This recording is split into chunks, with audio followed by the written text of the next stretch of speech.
কিভাবে ই invoice generate করতে হয় ট্যালির মধ্যে সেগুলো জানার জন্য ভিডিওটাকে সম্পূর্ণ দেখুন। আমি অনিকেত, আপনারা দেখছেন অনিকেত এডুকেশন চ্যানেল।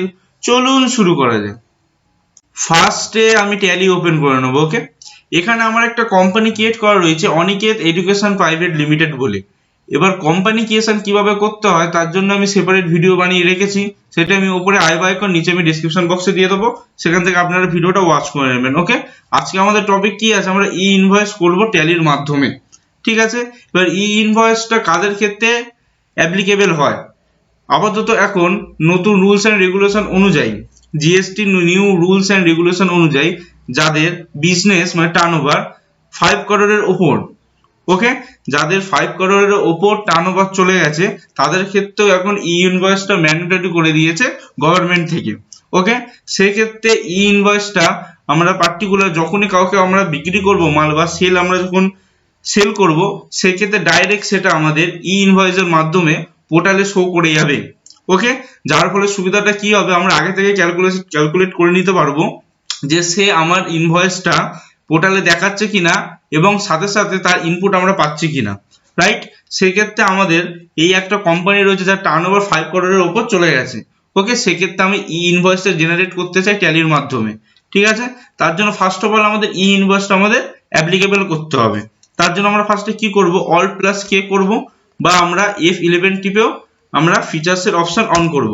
ঠিক আছে, পরপর আমরা এন্টার করব। এখানে ট্যাক্সেশনের আন্ডারে enable goods and services tax GST, এটাকে আমরা ইয়েস করব। এটা অলরেডি আমাদের ইয়েস করা রয়েছে কারণ আমরা জিএসটি তে আমরা মাল বিক্রি করি। ঠিক আছে, সেক্ষেত্রে এখানে সব যেমন অপশন আমাদের জিএসটি তে যেমন GSTR number, monthly return, quarterly return যেমন হয় সেগুলোকে আমরা এনেবল করব। করব সবার লাস্টে আমাদের এখানে ই ইনভয়েস অ্যাপ্লিকেবল যে অপশনটা রয়েছে এটাকে আমরা ইয়েস করে দেবো। ওকে, ইয়েস করলে এটা আমাদের অ্যাপ্লিকেবল ডেট এখানে চলে আসবে কবে থেকে আমরা অ্যাপ্লিকেবল করতে চাইছি। ওকে, বিল ফ্রম প্লেস, কোথা থেকে বিল হচ্ছে, যেমন আমার এই কোম্পানিটা আমার নয়াটির কোম্পানি, সেক্ষেত্রে আমার বিল ফ্রম প্লেস এখান থেকে আমাদের নয়াটি থেকে আমাদের বিলটা প্লেস হচ্ছে। ঠিক আছে, দেন এন্টার, এখানে default period for the e invoice report 3 days। ঠিক আছে, এরপর আমাদের লাস্ট যে অপশনটা রয়েছে send e-way bill details with E invoice, এটাকে আমাদের ইয়েস করে দিতে হবে।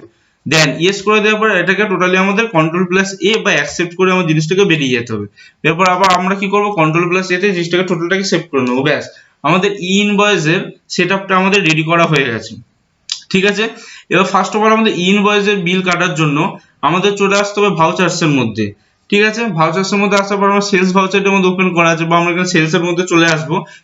এখানে আমার ভাউচার ক্রিয়েট করা রয়েছে, সেক্ষেত্রে আমি এখানে জিএসটি সেল এন্ড এখানে জিএসটি মারছি। এবার আমাদের যে ইনভয়েসের নাম্বারটা থাকে সেটা কিন্তু 60 ডিজিটের উপর গেলে কিন্তু আমাদের হবে না। ওকে, সেক্ষেত্রে এটা কিন্তু আমাদের 16 ডিজিটের মধ্যে কিন্তু আমাদের রাখতে হবে ইনভয়েসের নাম্বারটা। ঠিক আছে, মানে ইনভয়েস নাম্বারটা। সেক্ষেত্রে এখানে আমি কি করলাম,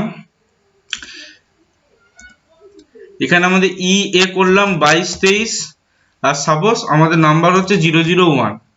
ওকে, এন্টার। এখানে সাপোজ আমার একটা পার্টি রয়েছে নোবেলটি বলে, ঠিক আছে, তাকে আমি মাল বিক্রি করছি, কন্ট্রোল প্লাস এতে সেভ। এবার আমি সাপোজ তাকে আমি আমার অনেক কটা স্টক আইটেম রয়েছে তার মধ্যে আমি সাপোজ আমি আমার রড রয়েছে, রড আমি বিক্রি করছি। ওকে, সাপোজ আমি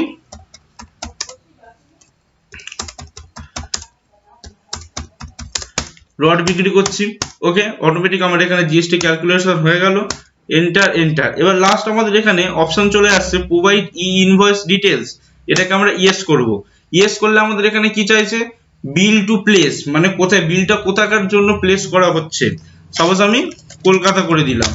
ওকে, দেন শিফট টু প্লেস, সাপোজ সেই যার যেখানকার হিসেবে বিলটা বানানো হচ্ছে সেখানেই শিফট হচ্ছে, মানে বিল টুও যেখানে হচ্ছে শিফট টুও সেখানে হচ্ছে। সাপোজ আমি এখানে দিয়ে দিলাম কলকাতা। দেন এন্টার। ব্যাস, এরপর আবার যখন আমরা এন্টার করব, এন্টার করলে এখানে অ্যাকসেপ্টের আমাদের অপশন চলে আসবে।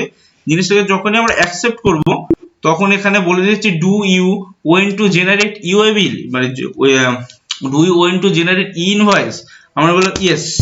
যখন আমরা এখানে ই ইনভয়েস ক্রিয়েট করব তখনই আমাদের এখানে এটা আমি এডুকেশন পারপাস ইউজ করছি। ওকে, এখানে যেমন tally prime edit block education purpose, education version use করছে বলে এখানে দেখিয়ে দিচ্ছে mandatory information for a invoice is not specified invalid. ঠিক আছে, এটাকে যখনই আমরা এন্টার করব, এন্টার করে আমি কি করব, ব্যাক করে যাব। ঠিক আছে, ব্যাক করে আমি কি করব, অল প্লাস জি করে কি করব, ই ইনভয়েস। ওকে, দেন আমি দেখবো এখানে আমার একটা ইনফরমেশন মিসম্যাচের জন্য আমার কিন্তু জিনিসটা শো করছে। যখন এর মধ্যে এন্টার করব, buyer bill to pin code net to be 6 digit. Okay, এখানে আমাদের পিন কোড দেওয়া নেই। ঠিক আছে, এখানে পিন কোড আমি দিয়ে দিলাম। ওকে, দিয়ে অ্যাকসেপ্ট করে দিলাম। ওকে, টোটালটা আমার এখানে কিন্তু হয়ে গেল। এবার আমরা enter enter enter enter control plus save enter enter enter enter enter enter provide E invoice, এটাকে আমরা করে দেবো yes, Kolkata Kolkata yes, enter, against new reference, enter enter, accept. Do you want to generate E invoice? Yes. এবার দেখাচ্ছে আমার এখানে কি, you need a valid licence to perform this activity. এর মানে কি, আমি এটা এডুকেশন পারপাস ইউজ করছি বলে যার জন্য ডাইরেক্ট এটা আমার কাজ করছে না। এবার যারা সিলভার বা গোল্ড ভার্সন ইউজ করবে তাদের ক্ষেত্রে ডাইরেক্ট জিনিসটা কিন্তু পোর্টালে শো অফ করবে। ঠিক আছে, পোর্টালে ডাইরেক্ট চলে যাবে। আমাদের কিন্তু এখানে নেট কানেকশনও লাগবে। ওকে, সেই ক্ষেত্রে 3 দিনের মধ্যে কিন্তু আমাদের জিনিসটা পোর্টালের মধ্যে বা 48 মানে 2 দিনের মধ্যে, আমাদের 48 ঘন্টার মধ্যে সেটা পোর্টালে কিন্তু শো করবে। ওকে, এইভাবে আমরা কিন্তু ই ইনভয়েস অ্যাক্টিভেট করে তার মাধ্যমে কাজ করে আমরা কিন্তু টোটাল ই ইনভয়েসটা কিন্তু আমরা ক্রিয়েট করে নিতে পারি, জেনারেট করে নিতে পারি ট্যালির মাধ্যমে। ঠিক আছে, ই ইনভয়েস কিভাবে জেনারেট করতে হয় ট্যালির মধ্যে সেই জিনিসগুলো আমি খুব ভালোভাবে বোঝালাম। এরপরও যদি কারোর যদি কোনো কোয়ারিজ থেকে থাকে সেক্ষেত্রে আমার কমেন্ট সেকশনে কমেন্ট করবেন, আমি সেগুলো রিপ্লাই দেবো। এবং আমার ভিডিওগুলো আপনাদের ভালো লেগে থাকলে চ্যানেলটাকে সাবস্ক্রাইব, সাথে সাথে ভিডিওটাকে লাইক করতে একদম ভুলবেন না। এভাবে account, GST, income tax, TDS, MS office etcetera সব রকম ভিডিও দেখার জন্য।